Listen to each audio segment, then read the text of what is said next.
오늘 우리가 읽은 이 예수님의 비유의 말씀은 아마도 예수님의 비유 가운데서도 가장 불편하고 그리고 가장 강렬한 이야기일 수 있습니다. 이 비유를 읽을 때마다 우리는 자연스럽게 이런 질문을 던집니다. 도대체 이 부자는 무엇을 그렇게 잘못했기에 지옥에 가서 그 고생을 하는 것일까? 또 다른 질문은 이렇게 던집니다. 그렇다면 거지 나사로는 무엇을 했기에 천국에 갔을까?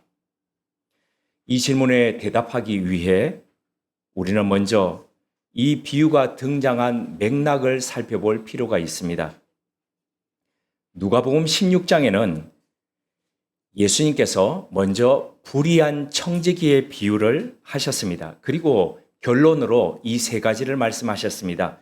첫째, 불의한 재물로 친구를 사귀어라. 돈을 왕처럼 섬기지 말고 그 돈을 가지고 하나님의 뜻을 이루는 도구로 삼으라는 뜻이었습니다. 둘째로는 지극히 작은 일에 충성한 사람은 큰 일에도 충성한다라고 하셨습니다. 그러니까 예수님이 보시기에 돈이라고 하는 것은 인생에 있어서 작은 것이다, 이런 말씀인 거죠. 세 번째입니다. 하나님과 재물을 겸하여 섬길 수 없다고 단언하십니다. 돈은 단순한 수단이 아니라 어느 순간 인간을 지배하려 드는 만몬이기 때문입니다. 언젠가 말씀드렸듯이 성경에는 17.5% 정도 돈에 대해서 이야기하고 있습니다. 근데 그 돈을 긍정적으로 보느냐 부정적으로 보느냐 사람들은 그렇게 양분해서 살펴보지만 사실은 중요한 포인트는 그게 아니라 사랑입니다. 사랑. 사실 사랑이라는 것은 굉장히 위험한 행위거든요. 인간은 기본적으로 이기적인 존재입니다. 그래서 자신이 first입니다. 자신이 first고 그 다음 second가 바로 자기의 가족들, 주변에 있는 사람들이고 그리고 third가 그 바깥 테두리에 있는 존재들입니다. 그런데 사랑을 하게 되면 이 카테고리의 우선순위가 바뀌어버립니다. 그래서 늘 first로 생각하고 있던 자신이 점점 바깥의 카테고리로 밀려나게 됩니다. 한번 생각해 보십시오. 자신만 알고 자기 일이 제일 중심이었던 사람이 누군가를 사랑하게 됩니다. 그러면 자신의 시간, 자신의 물질이 그 사람을 향해서 다 흘러가게 됩니다. 자신은 안 먹어도 그 사람을 먹이려고 그럽니다. 어머니가 당연히 자식을 사랑하는 것 같지만은 근데 당연히를 넘어서 가지고 보면 자신의 모든 것들을 자신보다도 자녀들을 위해서 먼저 주시지 않습니까? 언젠가 한 의사가 이렇게 하는 이야기를 들은 적이 있습니다. 아이를 잉태하게 되면 사실은 암세포가 몸 안에서 자라는 것과 똑같은 현상들이 일어난다. 모든 에너지가 다 그 태아에게 갑니다. 근데 그 태아는 아유 감사합니다 어머니 그러지 않습니다. 다 빼앗습니다. 어머니 것들을 다 빼앗죠. 그런데도 불구하고 자식에게 모든 것을 주는 그 어머니의 마음들, 어머니의 행위들, 이런 것이 바로 사랑이라는 위험한 행위이죠. 그런데 이런 위험한 행위를 돈에게 한다는 거죠. 그러다 보니까 그 돈으로 인해서 모든 것들의 우선순위가 다 뒤바뀌게 되고 결국 그 뒤바뀐 속에서 사람은 망가지고 피폐하게 된다는 겁니다. 그래서 돈은 단순한 수단이 아니라 어느 순간 인간을 지배하려는 그런 만몬이기 때문에 주의하라는 말씀이 그 불의한 청지기 비유의 끝부분에 있다는 것입니다. 그런데 이 말씀을 그 당시에 들었던 사람들이 1차적인 사람들이 누구였습니까? 성경에 보면 바로 돈을 좋아하는 바리새인들이라고 나와 있습니다. 그들은 예수님의 이 비유의 말씀을 듣고 비웃었다라고 이야기합니다. 참 세상 물정 모르는 소리 하고 있네 라는 조롱입니다. 그 비웃음을 향해서 예수님은 율법과 하나님의 나라에 대해서 말씀하셨습니다. 그리고 그 흐름 속에서 바로 오늘의 비유, 부자와 거지 나사로의 비유를 이어서 하신 것이죠. 그러므로 이 비유는 천국과 지옥을 설명하기 위해서 하셨던 독립된 이야기가 아니라 불의한 청지기 비유의 2탄이라고 할 수 있습니다. 돈을 왕으로 섬긴 사람의 그 끝이 어떻게 되는지를 보여주시는 거죠. 예수님은 이 이야기를 이렇게 시작하십니다. 어떤 부유한 사람이 있었는데 그는 자주색 옷과 고운 베옷을 입고 날마다 호화롭게 즐겼다. 이 부자는 강도도 아니고 폭군도 아니었습니다. 하나님을 부인했다는 말도 없습니다. 율법을 어겼다는 기록도 없습니다. 오히려 그는 아브라함을 향해서 이렇게 불렀습니다. 아버지 아브라함이요. 그러니까 이 사람 역시도 언약의 백성의 그 테두리 안에 있었다는 것이죠. 그렇다면 질문을 다시 돌아옵니다. 도대체 그는 무엇을 잘못했을까요? 예수님은 이 부자의 죄를 구체적으로 묘사하지 않으십니다. 다만 그의 삶을 세 가지로 이렇게 요약하셨습니다.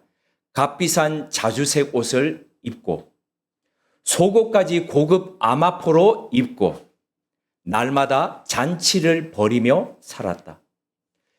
예수님 당시에 자주색 옷은 아무나 입는 옷이 아니었습니다. 그 염료를 얻기 위해서는 자주색 염료의 한 옷을 그 염료로 드리기 위해서 수만 마리의 달팽이 또는 조개 껍질 속에서 추출해야 했습니다.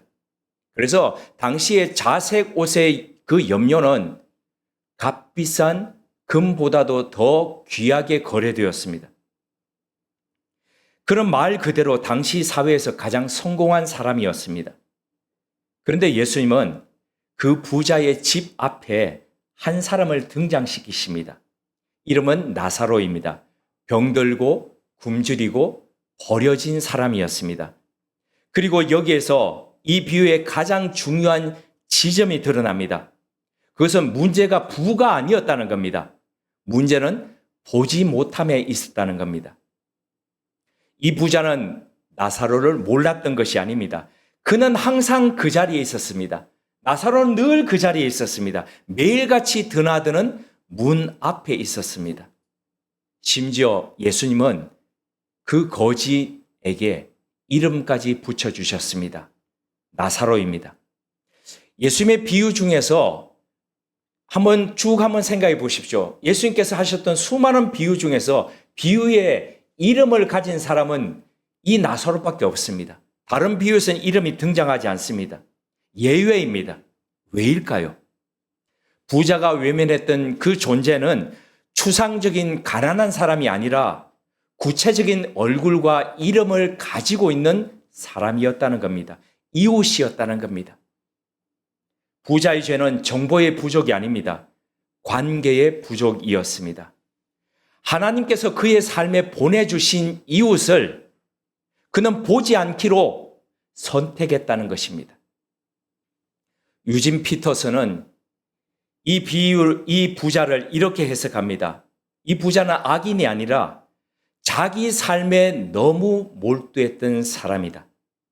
그는 하나님을 부인하지 않았습니다. 율법을 조롱하지도 않았습니다.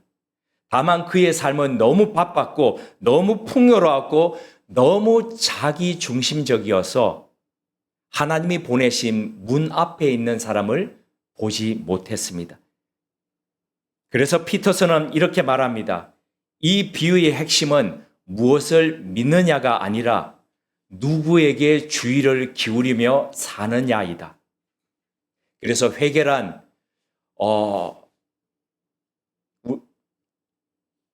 중학교 때 한창 새벽기도부터 해서 철야기도 중학교 때부터 그렇게 산기도 쫓아다니면서 제일 많이 집회 가면 듣는 게 회개였거든요.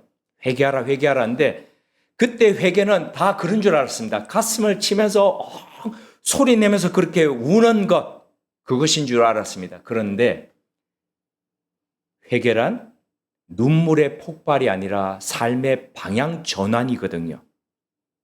하루의 리듬, 관심의 초점이 나에게서부터 하나님과 이웃으로 옮겨가는 것, 바로 그게 회개인데 어린 시절 신앙생활을 한창 할 때에 그런 교육을 받지 못했다는 게 참 안타깝습니다.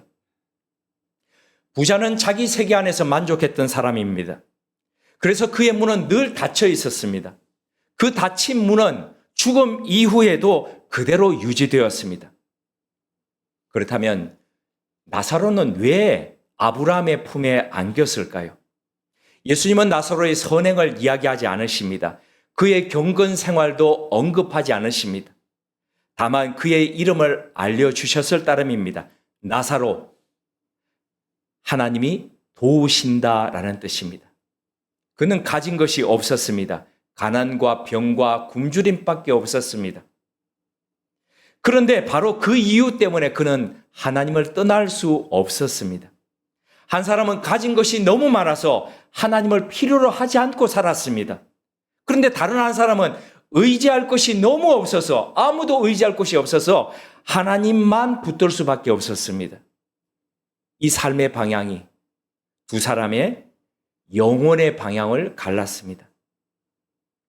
그래서 영국의 성공의 신학자이고 성공의 신부이기도 한 톰 라이트는 이 비유를 천국과 지옥의 지형도로 읽지 말라라고 권합니다. 이 이야기는 사후 세계를 설명하려고 들려주신 이야기가 아니라 이미 이 땅에서 시작된 질서가 죽음 이후에 그대로 이어진다는 것을 보여주기 위한 것이라고 말합니다. 이 땅에서 문을 닫고, 그러니까 이 땅에서 문을 닫는다는 것은 상대방을 향한, 이웃을 향한 문을 닫고 사는 사람은 죽음 이후에도 건널 수 없는 간극 앞에 서게 됩니다. 그래서 아브라함은 이렇게 이야기합니다. 그들에게는 모세와 선지자들이 있다. 모세와 선지자들이 있다는 것은 말씀이 있다는 것입니다. 기적이 부족해서 회개하지 않는 것이 아니라 이미 주어진 말씀 앞에 귀 기울이지 못하기 때문에 삶이 바뀌지 않는다는 것이죠. 리처드 스탠스라는 사람이 구멍난 복음이라는 책을 썼습니다. 그 구멍난 복음이라는 책 안에서 그는 이렇게 이야기합니다. 가난과 정의에 관련된 부분들을 가지고 성경에서 가위를 가지고 나올 때마다 이렇게 오려내면 결국 성경은 너덜너덜한 다 떨어진 책이 될 수밖에 없다. 근데 문제는 성경이 그렇게 구멍나는 것이 아니라 우리 삶이 구멍난 채 그렇게 살아가고 있다는 것입니다. 복음을 산다는 것은 말을 정교하게 다듬고 살아가는 것이 아니라 우리 삶의 문 앞에 누가 있는가, 우리 삶의 문 앞에 누워있는 그에게 어떻게 반응하느냐에 따라서 달라진다는 것입니다. 숲속의 나무들은 빽빽하게 서 있습니다. 각자가 서 있는 것 같지만 사실은 그렇지 않습니다. 숲속의 나무들을 캐기 위해서 이렇게 가보면 뿌리와 뿌리들이 다 연결되어 있습니다. 그 나무들은 뿌리로 연결되어서 서로의 부족을 채웁니다. 그들은 혼자 서 있는 것이 아니라 서로 연결되어 함께 서 있는 것이죠. 그런데 우리는 왜 함께 살지 못할까요? 예수님이 이렇게 말씀하십니다. 나는 제사를 원치 않고 긍휼을 원한다. 대림절은 예수님을, 아기 예수님, 태어나신 예수님을 기다리는 시간이기 전에 우리 삶의 문 앞을 내려다보는 시간입니다. 왕은 이미 오고 계십니다. 그분은 우리가 외면한 얼굴을 한 채 우리 집, 내 앞에, 문 앞에 누워 계신다는 것이죠. 쿰바니를 한 이후에 사람들, 참 다양한 사람들을 만납니다. 일전에 말씀드렸듯이 나이가 지긋하다고 들었다고 반말로 그냥 이렇게 하시는, 반말을 넘어서서 그냥 무례한 말을 던지는 분도 계시고요. 말씀드린 적 있죠. 오랜만에 오셨네요. 왜 이렇게 얼굴 뵙기가 힘듭니까? 네가 싸가지가 없어가지고 내가 오고 싶어도 안 왔지. 어디서도 제가 싸가지 없다는 말 들어본 적이 없는데 이거 하면서 싸가지 없다고 얘기를 듣습니다. 그런데 네이버 플레이스에 들어가서 이렇게 보시면 사장님이 너무 친절해요. 어째요? 뭐 친절하다는 일색인데 지난 주 중에는 60대의 한 여성분이 오셔서 이렇게 얘기합니다. 이야, 잘생겼네. 잘생겼다는 말 처음 들어봤습니다. 잘생겼네. 그런데 그 뒤에 말이 참 압권이었습니다. 아내 마음 참 속썩이면서 아프게 했겠어? 그러니까 그게 어느 말인 줄 알죠? 얼굴 잘생겨가지고, 많이 울렸겠어? 가만히 뒤돌아 생각하니까 화가 얼마나 나든지 이 성희롱 당한 거 아니야, 이거? 이런 생각이.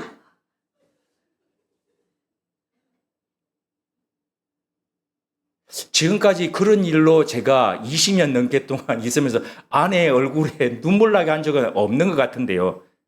예배 마치고 난 뒤에 한번 물어보십시오. 있나 없나. 그런데 이 말씀을 묵상하면서 그런 생각이 들었습니다. 내 자아의 문 앞에서 울고 있는 내 아내는 없는가? 울고 있는 내 동생은 없는가? 울고 있는 내 어머니는 없는가? 나는 나대로 열심히 살고 있고 나는 나대로 성실하게 보낸다고 있지만 그리고 나는 나대로 열심히 신앙생활 한다고 하고 있지만은 그런 나의 문 앞에서 사랑하는 주변의 사람들은 혼대를 날마다 긁으면서 가슴 아파하면서 울고 있지 않나?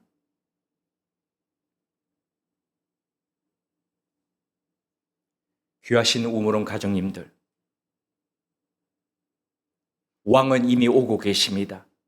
그분은 우리가 외면한 모습으로 우리 앞에 누워 계십니다. 대림절 셋째 주일에 우리가 회복해야 할 것은 바로 이 긍휼의 시선입니다. 하늘을 우러러 보면서 기다리는 기다림이 아니라 내 앞에 문 앞을 내려다보는 시선, 그 기다림 속에서 우리는 긍휼의 주님으로 오신 그 왕을 만나게 될 것입니다. 함께 기도드리겠습니다. 하나님, 우리 안에 주님의 마음을 담기를 원합니다. 그 마음을 닮을 수 있는 그릇이 되기를 원합니다. 좁고 자기 중심적인 우리 마음이 조금 더 넓어지고 넉넉해지고 느긋해지길 원합니다. 또한 그에 앞서 물질 중심적이고 세속적인 우리 인생 속에 만몬에 끌려 다니지 않게 하시고 하나님 중심으로 우리 삶을 조율해 가게 하옵소서. 그리하여 우리 안에 생명을 움트게 하는 긍휼이 자라게 하옵소서. 우리 시대 나사로들에게 우리가 하나님의 도우심의 증거가 되게 하옵소서. 우리에게 긍휼의 주님으로 이 땅에 오신 주님을 닮아 우리 또한 긍휼의 사람으로 우리 시대를 채워가는 사람들 되게 하옵소서. 하늘을 우러러 보며 다시 오실 주님을 기다리는 그 기다림에 앞서 우리 문 앞에 누워있는 나사로를 향할 수 있는 따뜻한 긍휼의 시선 갖게 하옵소서. 예수님의 이름으로 기도드립니다. 아멘.